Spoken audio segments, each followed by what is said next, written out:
minha opinião relativamente ao papel do Estado, obviamente, é um papel regulador, sem dúvida nenhuma, mas tem que ser também um papel mobilizador e catalisador daquilo que pode e deve ser o futuro do trabalho. E o futuro do trabalho não é mais do que aquilo que é o futuro das pessoas. Há muitas vezes a noção de que o empregador é, por natureza, mau, pérfido e que deve ser combatido. E que devemos criar barricadas em que temos os trabalhadores de um lado da barricada e o empregador do outro lado da barricada. Eu sou um defensor e um praticante da máxima, que é máxima liberdade, máxima responsabilidade. E acho que aí a questão da legislação tem que acompanhar este novo paradigma. E o que é que um trabalhador quer? O que é que eu quero do meu empregador? Eu quero duas coisas também. Quero reconhecimento da minha performance e quero oportunidades para desenvolver o meu potencial. No dia em que a minha empresa não me reconhecer e não me der oportunidades, o que eu vou fazer é vou-me embora. Se dessem essa possibilidade de escolher 3 medidas absolutamente essenciais para melhorar a vida das empresas e dos trabalhadores e das pessoas, quais seriam?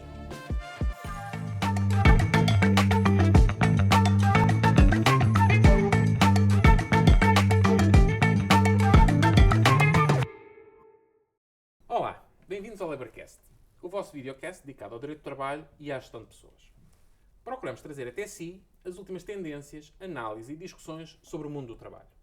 Este é o espaço onde especialistas, profissionais e interessados se reúnem para debater os desafios atuais, partilhar experiências e aprofundar conhecimentos sobre o universo laboral. Queremos divulgar informação útil e proporcionar conversas informativas, dinâmicas e acessíveis. Queremos aproximar o direito laboral do dia-a-dia de empregadores e de trabalhadores. Nomeadamente, vamos analisar hoje o programa do 25º Governo Constitucional, o qual prevê, por exemplo, as seguintes medidas.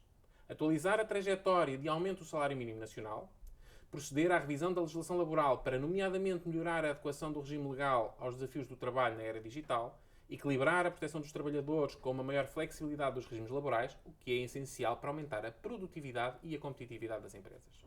E promover a igualdade de oportunidades de tratamento entre homens e mulheres no trabalho e emprego e a conciliação equilibrada entre a vida profissional e familiar. Se tivesse a oportunidade, quais seriam as suas ideias ou propostas de alteração ou de modernização do setor do trabalho em Portugal?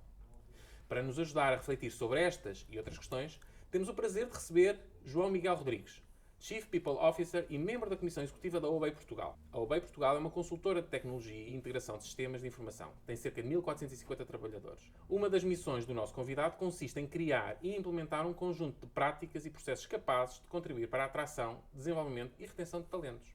João, bem-vindo ao Laborcast. Olá, muito obrigado pelo convite, é um prazer estar aqui contigo. É um prazer também receber-te aqui para falar um pouco sobre os desafios do que é gerir trabalhadores, do que é gerir talento, nomeadamente em organizações com a dimensão como a OBEI Portugal. Gostava de tentar ver, e tendo em conta o enquadramento que temos como perspectivas de virmos a ter uma alteração à legislação laboral nos próximos tempos, olhando para o programa do Governo, a primeira pergunta é, da perspectiva de um gestor de pessoas que promove o potencial humano, ajuda a desenvolver as pessoas, para criarem carreiras, enfim, melhorarem competências, a liderança e a cultura empresarial, para além do potencial humano, quais deveriam ser as respostas do Estado para ajudar alguém que tem como missão profissional estes setores de conhecimento e de atividade?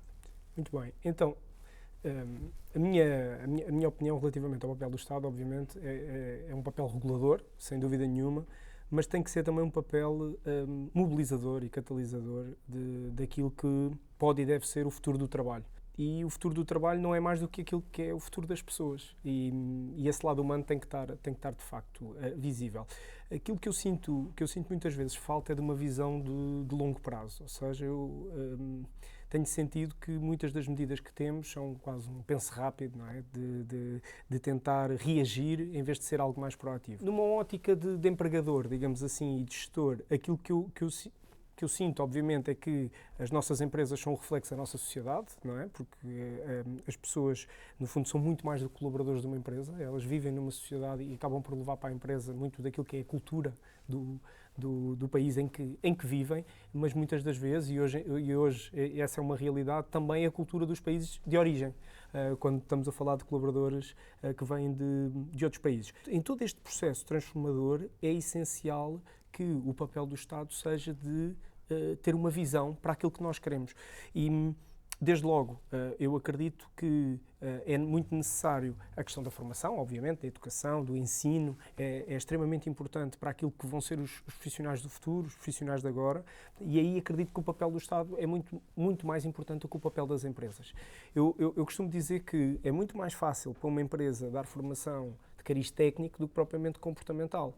Ou seja, as empresas estão preparadas para formar on-job, não é?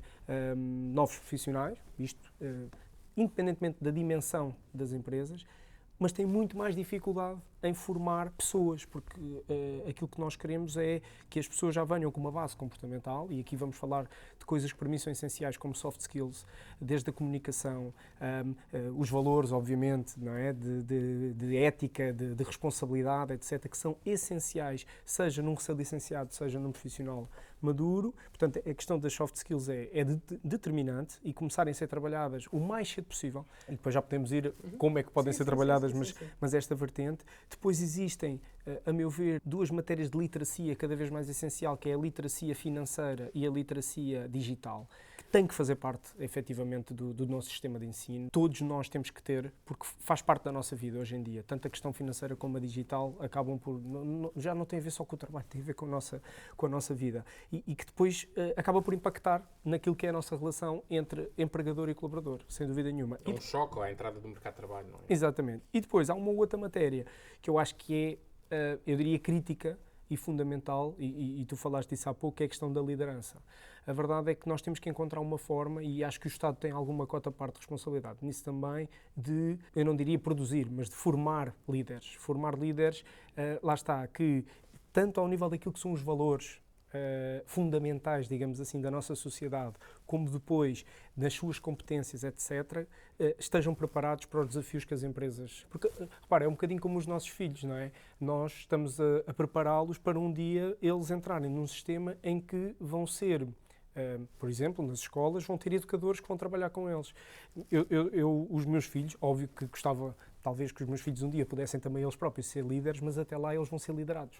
E ao serem liderados, eu gostava de ter um mercado de trabalho que permitisse que os líderes estão mais também sensibilizados e capazes de fazer algo que de facto seja alavancador. Agora, nada disto vai acontecer se nós não tivermos uma visão de longo prazo. E no momento em que nós falamos, por exemplo, e certamente já vamos explorar um pouquinho mais isso, mas que falamos de desenvolvimento de competências, como falávamos aqui, do papel que as empresas também têm na formação profissional, obviamente. Mas depois, em tudo o que tem a ver com a conciliação, a igualdade, etc., isso tem que ser valores base, tem que ser valores em que o Estado e, obviamente, de mão dada com as organizações, estão a trabalhar para um mercado de trabalho melhor, no limite para uma sociedade melhor. Mas isto não vai acontecer se nós só estivermos dependentes daquilo que é o privado, digamos assim, e onde o Estado fica num papel muito, lá está, mais de espectador. Isso não vai acontecer, ou seja, tem que haver aqui um papel mais interventivo, e eu acredito que a legislação, obviamente, pode ter um papel fundamental aqui, como um potenciador e não tanto como um estrangulador ou um inibidor. E já agora, colocando a questão do papel da legislação, e também agora tentando centrar um bocadinho mais no mercado de trabalho, Certo. E é verdade, concordo plenamente que em termos de valores eles não se impõem por decreto. Certo. Quando falamos da conciliação, da igualdade, isto não se impõe, é verdade que ela é importante, mas não se impõe por decreto, é uma questão cultural e que é bom começar a ser construída desde tenra idade.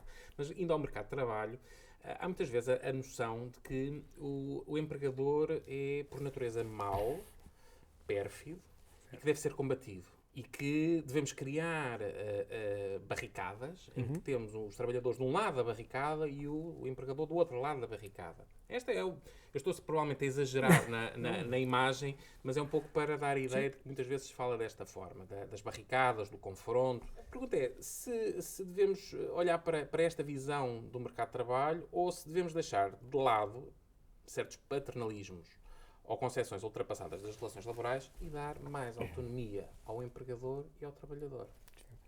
Olha, eu sou um defensor e um praticante da máxima, que é máxima liberdade, máxima responsabilidade.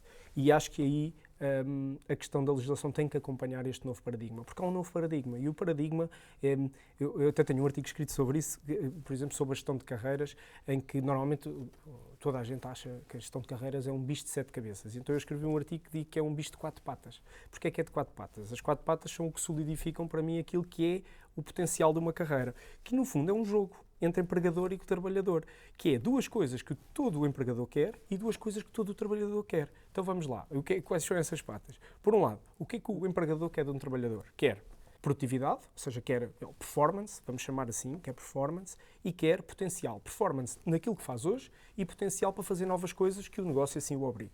É isto. No final do dia é isto que nós queremos. E o que é que um trabalhador quer? O que é que eu quero do meu empregador? Quero 2 coisas também. Quero reconhecimento da minha performance e quero oportunidades para desenvolver o meu potencial. No dia em que a minha empresa não me reconhecer e não me der oportunidades, o que eu vou fazer é, vou-me embora. E este é o paradigma atual. O mercado como está hoje, primeiro, trabalhar tem que valer a pena, cada vez mais na cabeça das pessoas e as novas gerações muito mais. E, por outro lado, há oportunidades. As pessoas hoje o mercado é aberto, as pessoas entendem muito mais sobre aquilo que podem ser várias oportunidades de não estou a ser bem tratado aqui. Às vezes ainda falta o quê? Falta o tal mindset, falta a tal cultura. Mas hoje um empregador que ignora a escassez que existe de talento, e aqui vou falar de talento especializado, de boas pessoas, porque eu costumo dizer que não há bons profissionais se não forem boas pessoas, mas essa escassez que vai existindo acaba muitas vezes por não ser apenas uma escassez, tem a ver a tal liderança. Não há mãozinhas, digamos assim, para guiar o Ferrari, e isso faz com que as pessoas se desconectem. Portanto, nós temos que trabalhar, a meu ver, cada vez mais para flexibilizar e para haver cada vez mais contratos psicológicos. E o contrato psicológico vem de um jogo, que é o jogo eu dou, tu dás, um bocadinho como eu falava aqui destas 2 coisas, que é o dia-a-dia. E se eu tiver profissionais mais bem preparados, mais conscientes também das suas capacidades, mas ao mesmo tempo, lá está, com uma cultura assente não só na competência, mas, e tu falaste disso e muito bem, eu costumo dizer muitas vezes isso, que é, mais do que a competência, a questão comportamental é crítica. Comportamental. E por isso é que eu acho que, por exemplo, os líderes, mais do que competências, que são essenciais, nós temos que ter comportamentos que são diferentes. E falávamos em off também um pouquinho disso, os comportamentos básicos, às vezes, de liderar pelo exemplo, tratar toda a gente com respeito, com consideração. Essa tem que ser a base cultural, não só da minha empresa, como de todas as empresas, como do país, como um todo. E essa visão provavelmente quebra a tal barricada, tradicionalmente, obviamente, entre quem manda e quem tem que obedecer. Se calhar aquela visão típica do patrão, do chefe. Mas temos que flexibilizar, não é? Tem que ficar visível aos olhos de todos. Por exemplo, eu sou empregador e eu quero retribuir aos meus colaboradores o extra mile, que há pouco falávamos disso. E eu vejo uma série de barreiras a eu poder distribuir no final do ano, por exemplo, um conjunto de prémios pelas minhas pessoas, sem que isso seja um dinheiro absurdo que a empresa tem que pagar e um dinheiro muito pequeno que as pessoas vão efetivamente receber. Então o que é que isto me obriga? Obriga-me a ser criativo. No fundo, quanto mais falo com empresários, aquilo que eu vejo é, das duas uma, temos os super criativos que estão sempre a arranjar maneira de fazer alguma coisa realmente muito diferente, mas que pode não ir de encontro às necessidades das pessoas. E aos interesses. Não é? E agora falando, e olha, até está aqui uma pulseira de um evento, e eu sou defensor dos eventos corporativos, etc. Mas um evento corporativo não pode existir para substituir o facto de eu não poder pagar um prémio de desempenho às minhas pessoas, ou de não poder dar um aumento salarial. Não pode, não faz sentido, porque com este evento as minhas pessoas não vão pagar a creche dos filhos, ou vão pagar a renda que foi aumentada, como falávamos. Portanto, tem que haver espaço, liberdade e, acima de tudo, bom senso para nós conseguirmos, como empresas, também dar boas perspectivas às nossas pessoas e retribuir, recompensar esforço e recompensar depois também o tal desempenho. Não é só esforço, porque o esforço tem que ser recompensado, obviamente, com o valor hora, etc., mas depois tem que haver também o recompensar do desempenho. E é isso que vai dar uma visão de longo prazo. E quando o Estado... Eu vinha no carro para cá e vinha a pensar em algumas coisas que poderiam fazer sentido e que hoje não existem de maneira nenhuma. E vou dar um exemplo. Eu olho muito para o meu sogro, reformou-se há uns anos atrás, e ele disse-me uma coisa que me marcou na altura e fez-me pensar. Disse aquilo em tom de brincadeira, ele disse-me assim: reformei-me, ao final de 40 e muitos anos de desconto, eu não recebi €1 que seja do Fundo de Desemprego, estive sempre a trabalhar, abriu um negócio, foi empresário, empregou muita gente, trabalhou por conta de outrem, tudo isso, não recebi um único euro que seja, ou uma carta. Ele até dizia, eu nem queria dinheiro nenhum, eu queria uma carta a agradecer pelo serviço prestado à Segurança Social e ao Estado como um todo, como contribuinte, de alguém que teve a sorte e a saúde de poder trabalhar muito tempo, sem ter que usufruir de nenhum apoio social, digamos assim. E às vezes estas pequenas coisas podem fazer toda a diferença. Que se tu pensares, David, é o que tu fazes na tua empresa e que eu tento fazer também na minha, que é reconhecer as pessoas sempre que possível. Com o quê? Com uma mensagem reconfortante, mas não só de palmadinhas nas costas, vive o nosso ego e a nossa motivação e as nossas ambições. Então nós temos que ter forma de alguma maneira reconhecer isto.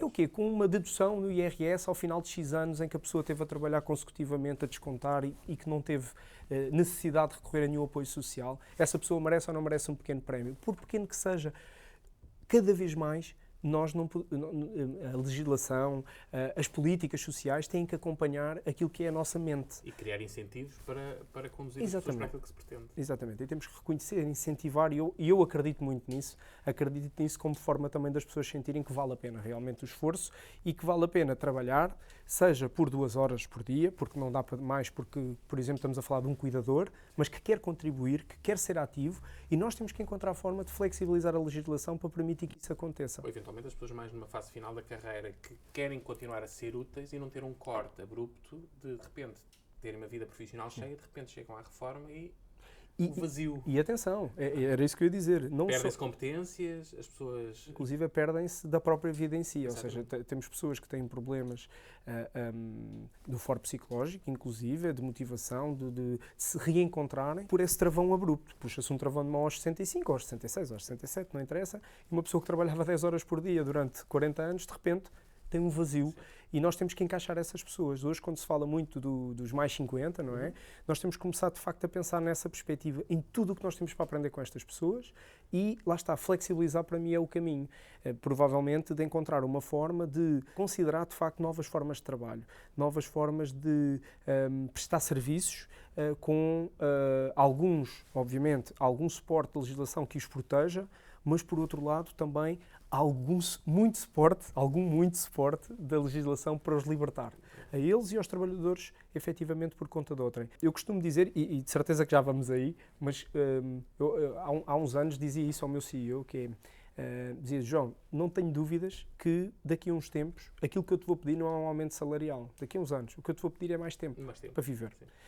E o tempo é a maior moeda de troca desta nova era, e eu acho que temos aqui oportunidades de trabalhar nesse sentido, mais uma vez, globalmente, onde a legislação, obviamente, tem um papel determinante. Fundamental. Não, o tempo é, de facto, um bem muito, muito escasso. E vamos percebendo que ele é escasso à medida em que vamos, por assim dizer, envelhecendo. Não é? Portanto, isso e nota-se muito hoje em dia, por exemplo, no meu caso, quando olho para os meus filhos, noto o tempo a passar de uma forma muito acelerada. E de facto, notamos que o tempo é um bem muito escasso. Olhando um bocadinho para a tua experiência e para o conhecimento que tens da gestão de pessoas, nós em 2023 tivemos uma alteração legislativa no âmbito do direito do trabalho, designada a Agenda do Trabalho Digno. Um conjunto muito amplo de reformas, em que algumas delas visavam a tal promoção do equilíbrio entre a proteção dos trabalhadores e a flexibilidade das empresas, e em particular no contexto digital e trabalho remoto. De facto, notámos esse apoio à nova era, ou viemos aqui, se calhar, criar mais barreiras, dificuldades, eventualmente até contraproducentes para aquilo que as pessoas pretendiam na tal questão da flexibilidade, na questão da autonomia, na questão de poderem ter mais tempo. Em que pé é que estamos? Qual é a tua visão sobre isto? Olha, eu acho que não se deu passos assim tão significativos. Claro que há algumas ideias que são boas, mas que depois na prática trazem, às vezes até podem ser um bocadinho perversas. E vou-te dar o exemplo. Quando nós permitimos que uma mãe, por exemplo, trabalhe a partir de casa, ou um pai, por ter um filho até aos 8 anos, desde que seja compatível com a sua função, obviamente que isto é uma mensagem positiva e é uma excelente notícia para um incentivo à natalidade e à parentalidade. A questão é se não estamos também a criar aqui uma segregação. Ou seja, a minha pergunta é porquê é que isso não pode ser para qualquer pessoa? Porque eu acho que é esse ambiente de possibilidades, e não diria infinitas, porque tem que haver algumas regras, mas se a tua função é compatível realmente com o teletrabalho e a tua vida assim o exige por algum motivo, porque porquê nós fecharmos isso apenas na questão da maternidade? E eu acho que é o facto de nós abrirmos a tal mente para, espera, se a minha função, eu sou designer, eu sou programador, eu sou o que for, e consigo fazer o meu trabalho, maioritariamente em ambiente remoto, isso não está a impactar naquilo que é o meu desempenho e o meu resultado. Porque não eu abrir, efetivamente, em termos de legislação também, essa janela, porque essa janela vai se transformar numa grande porta. E aí é a porta em que as pessoas realmente já se sentem à vontade para tomar decisões. A decisão de, olha, eu em vez de viver em Lisboa, eu vou poder ir para o interior do país e apoiar o desenvolvimento dessa região. Ou, por outro lado, eu posso ser mãe ou posso ser pai porque, de facto, neste momento, a minha vida permite-me o tipo de trabalho que eu tenho me permite fazer esse... Ou seja, eu acho que é ao contrário, percebes? Mas claro que isso também gera dificuldades na gestão de pessoas. Obviamente. Como é que isso implica, por exemplo, na criação do espírito de equipa, uma cultura empresarial, uma organizacional, ter as pessoas todas elas deslocadas ou não estarem juntas, porque o ser humano é um ser relacional. Olha... Não é? E ter uma câmara pelo meio ou um computador pelo meio cria barreiras à relação, não é? Claro que sim. É preciso haver um conjunto, mais uma vez, de adaptação comportamental para que isto funcione. Mas aí sim tem que haver leis fundamentais de acordo entre as equipas.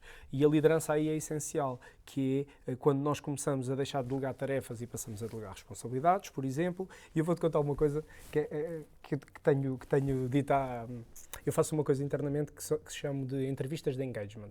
Basicamente são consultas de rotina. Em vez de fazer, muitas vezes as empresas o que têm como prática são as entrevistas de saída, que no fundo, desculpa a expressão, mas é uma autópsia, não é? A pessoa já decidiu sair e eu, vou dedicar meia hora da minha vida àquela pessoa para tentar perceber porque é que saiu, para evitar, claro, obviamente. Ou seja, é ciência, eu estou a aprender para depois aplicar. No entanto, eu tentei implementar, obviamente sou eu que as faço, portanto...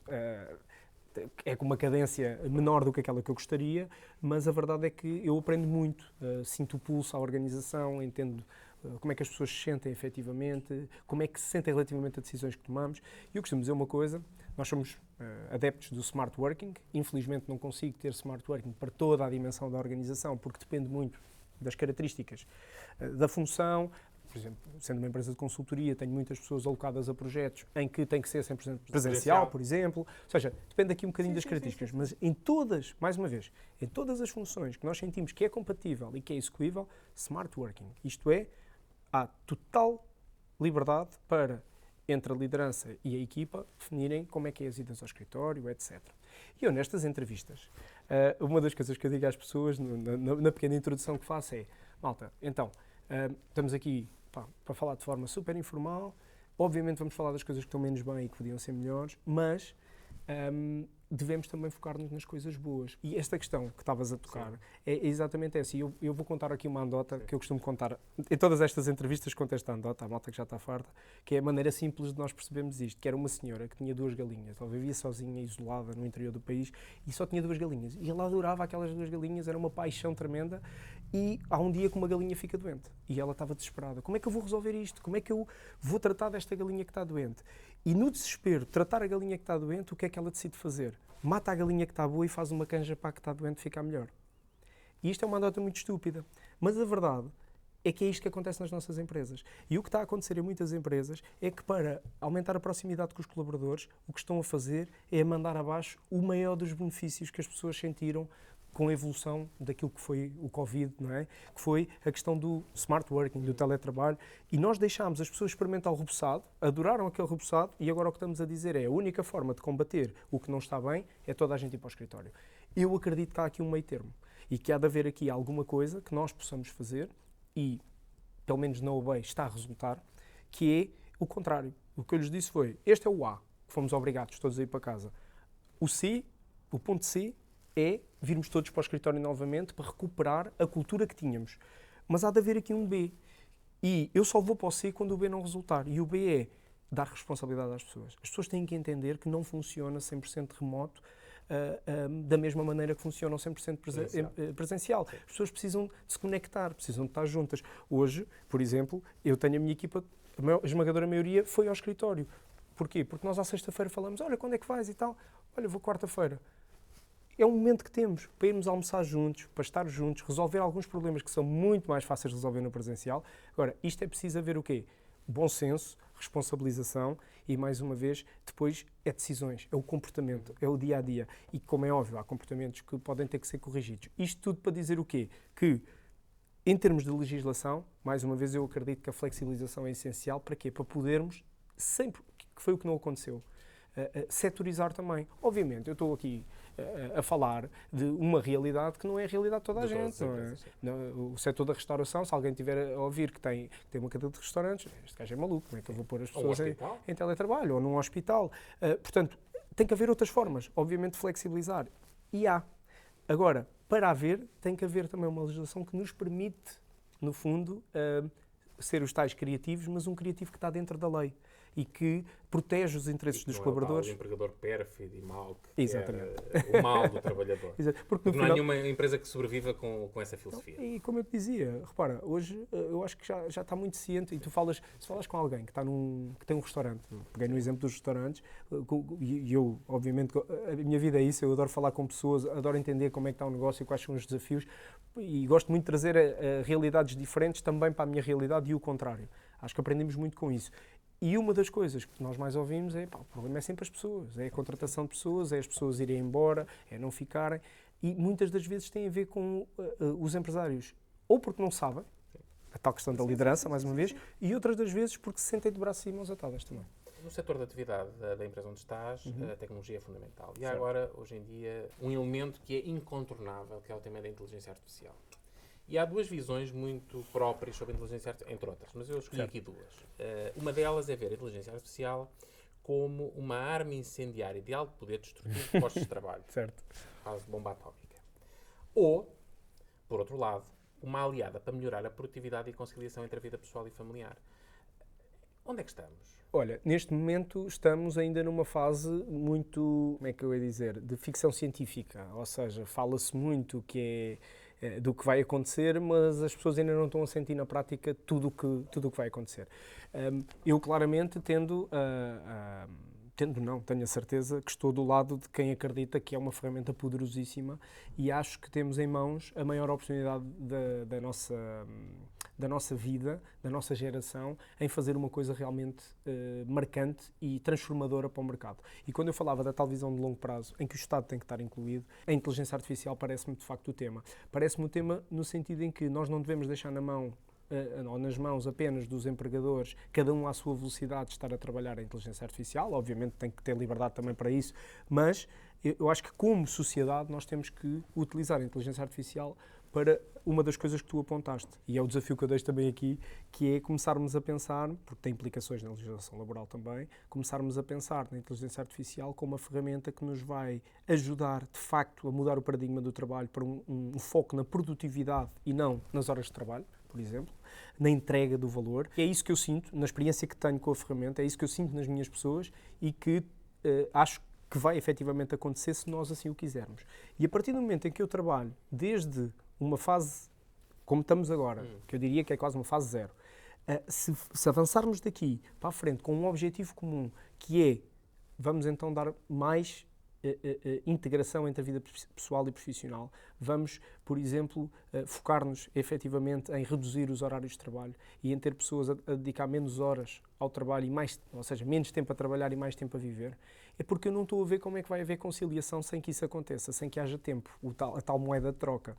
Porque nós temos que encarar o facto da multigeracionalidade que existe hoje nas organizações, em que nós temos os pais a serem pais na casa dos 30 anos. Isso quer dizer que provavelmente os avós das crianças que estão a nascer têm na ordem dos 55, qualquer coisa deste género, logo têm que encarar ainda mais 10, 12 anos de trabalho. Ora, onde é que está, por exemplo, a oportunidade temporal das crianças estarem com a família? Ou seja, o que vai acontecer é que vamos ter que entregar cada vez mais os nossos filhos a instituições, não é? E à partida estatais, ou não, mas, e que têm que ter essa capacidade. E eu, se trabalho das 9 às 6, vamos supor, já nem estou a falar dos turnos, estou a falar do horário de escritório das 9 às 18, para fazer 40 horas de trabalho semanal. O que acontece é que eu tenho que deixar os meus filhos às 8 da manhã, desculpem, na escola, e vou recolhê-los, por exemplo, às 7 da tarde. Isto quer dizer que, se o horário da escola é das 9 às 5 da tarde, por exemplo, há 3 horas do seu tempo que têm que ser entregues a algum serviço complementar, que muitas das vezes é pago. Logo aí estamos a abolir a questão do ensino público gratuito para todos. Tudo isto já leva a decisões. A decisão de, espera aí, então um de nós tem que deixar de trabalhar para eu conseguir ter qualidade de vida. Ou o meu pai tem que se reformar mais cedo, como tu falavas, ou a minha mãe, ou os teus pais, para conseguirem ficar com os nossos filhos. Ou eu tenho que os colocar em determinadas atividades. Tudo isso, sendo pago, obriga a que haja uma pressão sobre o empregador, sobre, olha, a vida está difícil, eu tenho filhos, eu agora vou ter um aumento de custos muito grande e eu preciso de um aumento salarial, que é uma prática muito comum ouvir-se isto, que é, a minha vida mudou, eu preciso de um aumento salarial. Entra a questão da literacia financeira mais uma vez em jogo. Portanto, tudo isto vai ter que ser olhado e eu acho que o movimento comum deve ser, sim, a inteligência artificial pode ser transformadora, pode ser a grande oportunidade dos nossos tempos em focar na produtividade e percebermos de uma vez por todas que isto não tem a ver com tempo dedicado ao trabalho, mas sim com a qualidade com que eu executo o meu trabalho e com o valor que eu entrego. E eu acredito que isso vai reduzir o horário de trabalho, vai nos aproximar das sociedades que nós achamos normalmente que são um pouquinho mais evoluídas, como as civilizações mais nórdicas, digamos assim, e isso vai nos permitir a tal flexibilização e que vai fazer com que toda a gente sinta que trabalhar vale a pena. Mas isso implica sempre essa mudança, essa redução dos horários, ela tem como pressuposto a questão da produtividade. Sem dúvida nenhuma. Porque sem produtividade não faz sentido. Não existe. Não faz sentido. E por isso é que eu tive esse cuidado de começar por aí. Sim. Nós não podemos... Fizeste bem sublinhar isso. Exato. Fala-se muitas vezes, vamos reduzir os horários de trabalho. É como a semana de 4 dias. Quer dizer, é bonito, o conceito é bonito. Eu costumo dizer que se eu desenvolvesse agora ou criasse uma empresa do zero, provavelmente ia tentar ir para esse modelo. Agora, nós não conseguimos pegar em empresas que já estão pensadas e repara, qual é a quantidade de negócios que existe em que o modelo de faturação, o modelo de cobrança ao cliente, digamos assim, ou de cobrar o serviço, é o valor hora. É grande parte, porque é assim culturalmente que nós trabalhamos. Então, isto obrigaria aqui a uma mudança conjuntural. O foco, como digo, tem que ser, a meu ver, global, de longo prazo, tem que ser dada uma visão em que todos estamos a trabalhar para o mesmo, todos os empregadores também, privado e não privado, que sintam que há um caminho que tem que ser seguido. E eu não vejo esse caminho. E isso preocupa-me porque acho que vamos desperdiçar aqui uma oportunidade de facto tremenda. E porque quando as empresas começarem a dar a volta à chave e a avançar para esta questão da inteligência artificial e chegar a um ponto em que já têm tudo arrumadinho e já despediram uma data de gente, ou tiveram que despedir uns para contratar outros, ou fazer uma reconversão, que eu espero que seja esse também o caminho, de competências técnicas, digamos assim, mas também comportamentais. Quando acontecer isso, já vamos tarde. Porque aí vai acontecer o que nos acontece hoje com a intenção da semana de 4 dias de trabalho. Vamos dizer, não, agora não é possível. E hoje, acho que estamos muito a tempo de pensar isto, de facto, aqui a um projeto de médio e longo prazo. E pegando um bocadinho nessa lógica de projeto de médio e longo prazo, se pudesses escolher, se tivesse essa possibilidade, se dessem essa possibilidade de escolher 3 medidas absolutamente essenciais para melhorar a vida das empresas e dos trabalhadores e das pessoas, quais seriam? Uma delas era esta, claramente. Era um virar da página para tentar criar produtividade. O foco tem que ser esse. Produtividade, e já explico também o que é que eu acho que tem que acontecer para isto acontecer, mas a questão da produtividade é essencial. Mas repara, como em tudo na vida, David, tu na tua empresa ou eu na minha, o que nós fazemos normalmente é, para passar uma visão às pessoas, nós temos que dizer-lhes o que é que ambicionamos, qual é que é o propósito. E se, no meio de tudo isto, nós dermos esse propósito à sociedade portuguesa, que é, o propósito é reduzir o horário de trabalho. Mas para isso acontecer, meus amigos, temos que fazer uma série de ajustes. Vou dar um exemplo, e que entra aqui na conciliação. Uma coisa que me custa sempre, que é o domingo, por exemplo, aquilo que nós estamos a perder com o domingo, ter uma série de espaços abertos, como centros comerciais, supermercados, etc. Acho que é um caminho que nós vamos ter que fazer também nesse sentido, porque se nós não focarmos na questão da produtividade e culturalmente não dermos algumas notas do que é que pretendemos, se o domingo tens uma série de pessoas a trabalhar, e não estou a dizer que não tens que ter algumas, atenção, há serviços que são essenciais, mas tem que se devolver a importância da família, a importância não só da família, mas do eu viver. E quando nós temos uma série de locais abertos, com pessoas a trabalhar, com uma pressão grande para a importância do bem económico, por vezes é contraproducente com aquilo que nós queremos em termos de conciliação. Portanto, mas isso também levanta outra questão, que é até que ponto é que estamos no patamar nos podemos dar ao luxo de, porque se fecharmos uma série de espaços aos sábados ou domingos, estamos necessariamente a eliminar postos de trabalho. Exatamente. Portanto, até que ponto é que no estado em que nós estamos de evolução económica, social, etc., nos podemos dar ao luxo de promover uma medida que elimina postos? Podes-me dizer, mas essas pessoas depois são reconvertidas para outras áreas onde temos falta de trabalho. Mas será mesmo assim, por exemplo, se olharmos, por exemplo, para o interior, é que nós estamos só a falar de Lisboa e Porto. Certo. Até que ponto é que esses grandes empregadores... Sim. Atenção que estamos a criar um problema depois social. Sem dúvida. E há setores em que, obviamente, se nós pensarmos, por exemplo, na questão da gastronomia, não é? Da restauração, obviamente, eu não estou a olhar a todos os setores. Agora, há setores que faz sentido que olhem para o domingo como um dia de trabalho essencial, mas há outros que eu acredito que têm a ver mais uma vez com este mindset e que a inteligência artificial, a tecnologia está a entrar por esses sítios, como é o caso, por exemplo, dos grandes hipermercados. E se calhar nós podemos proteger um pouco mais as pessoas em todo este movimento e se for com uma jornada de trabalho, digamos assim, semanal, diferente daquela que é hoje, nós estamos a permitir os mesmos postos de trabalho do que aqueles que vão existir. Mas isto estava aqui para uma discussão. Até dá para imaginarmos, já há algumas cadeias de distribuição que têm supermercados totalmente autónomos. E aí entra aquela crítica típica, a inteligência artificial, tecnologia, equivale à eliminação de postos de trabalho. Eventualmente, a combinação entre uma coisa e outra talvez permita chegarmos a essa situação. Exatamente. Ou seja, o que eu digo é temos que olhar para isto estrategicamente e essa é uma das medidas. A outra medida, claramente, é a questão fiscal, em que o incentivo fiscal tem que existir desde a contratação, a questão da carreira, a questão do reconhecimento e de recompensar que já falámos. Esse é o outro ponto. E ainda olhar aqui a matérias ao nível daquilo que é a preparação. Há pouco falávamos da questão da liderança. Eu acho que tem que haver um movimento, de facto, global, e aí obviamente que o Estado tem um papel, o Governo tem um papel fundamental, que é de capacitação. E essa capacitação dos nossos líderes faz com que seja necessário, de facto, identificar pessoas no mercado, profissionais de destaque, capazes de formar outros colegas.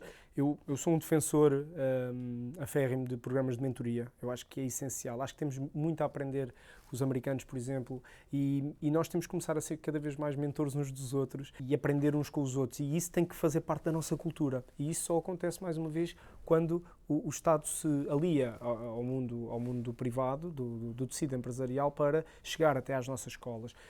Acho que os estágios, por exemplo, têm que começar muito mais cedo. Nós temos que começar a ter as nossas crianças de 8º ano, 9º ano, a entrar pelas empresas dentro e a começar a perceber o que é uma empresa, que áreas é que existem, porque as decisões têm que ser mais conscientes. E se eu pudesse mudar alguma coisa na minha vida, digamos assim, provavelmente a minha decisão tinha sido a mesma e acho que escolhi bem, mas sinto que foi um bocadinho, quase um tiro no escuro.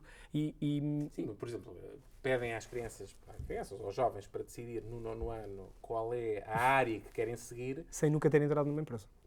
Ou tens a sorte de ter um familiar, ou um amigo de um pai, ou o teu pai. Pedir às pessoas para escolher, ou das duas uma, ou deixamos de ter áreas de estudo no 10º, 11º, 12º específicas. Exato. Ou então aproximamos as pessoas de algum tipo de conhecimento profissional. Sim, sem dúvida.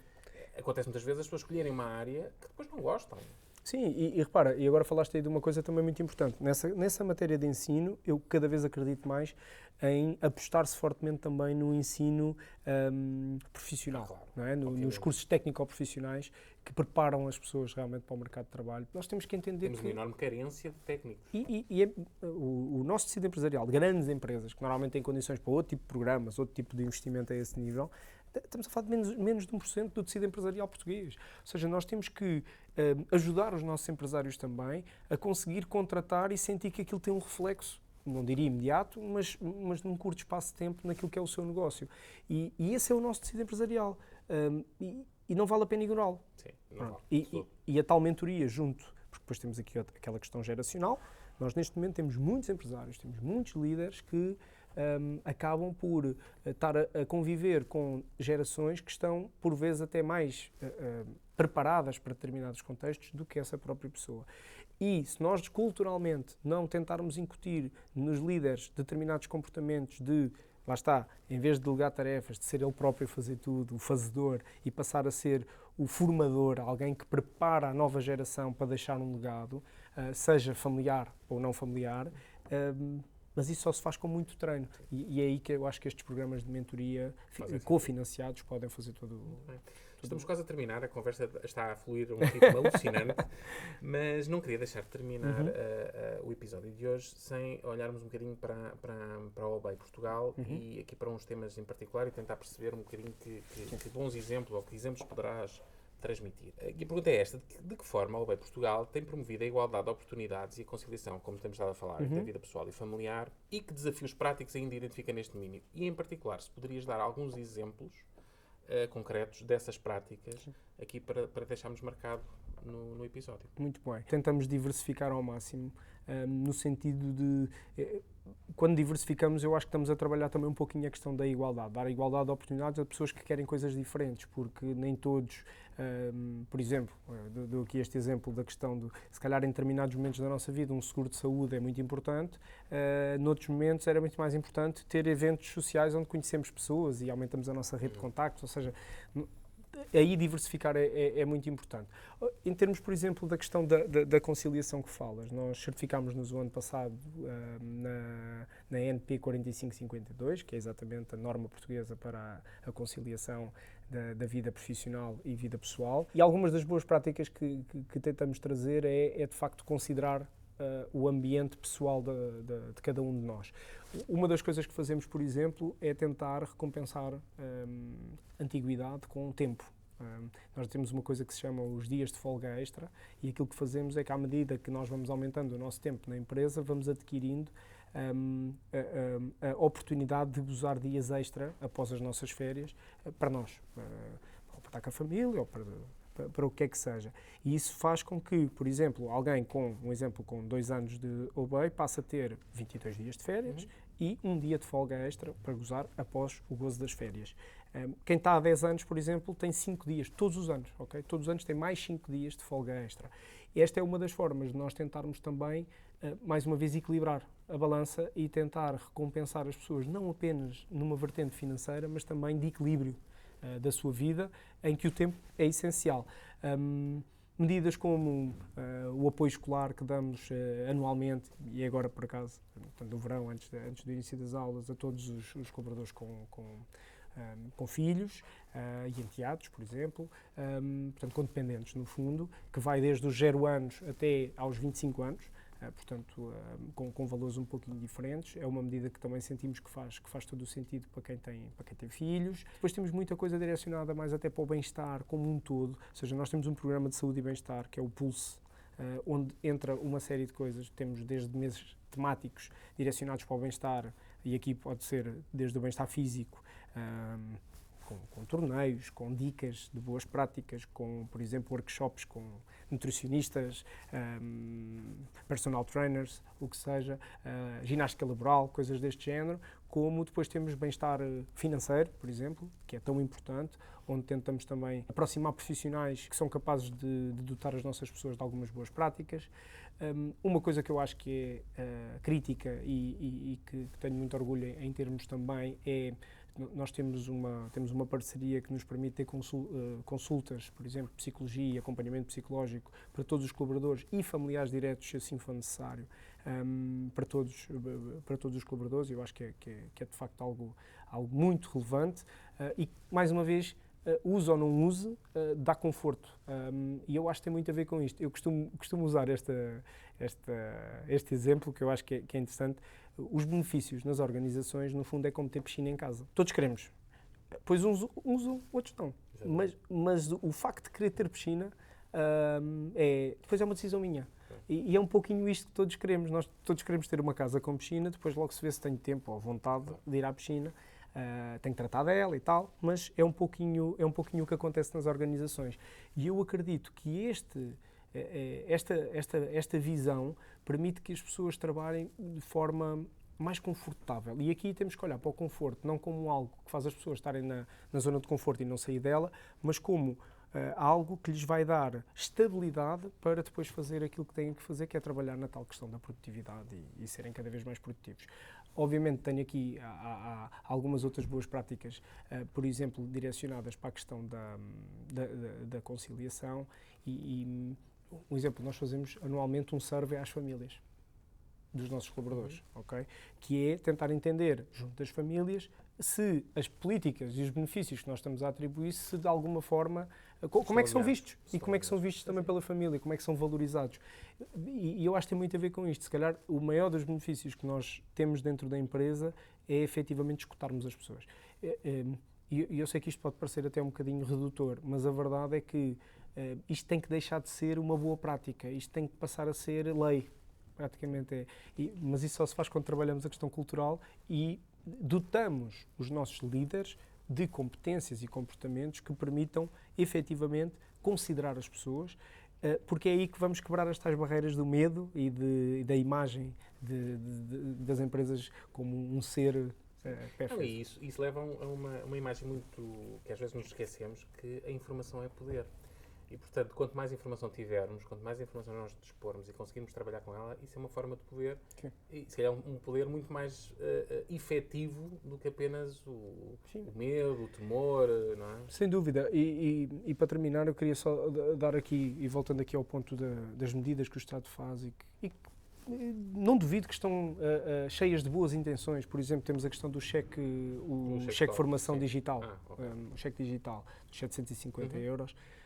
A taxa de utilização desse, que é uma ferramenta espetacular, é ótimo, neste momento está na ordem dos 0,5%. 0,5%. E isto tem que ser uma mensagem, que é, mas as pessoas estão a desperdiçar uma oportunidade de investirem na sua própria formação. Porquê? É porque não acreditam? Desconhecimento, falta de informação.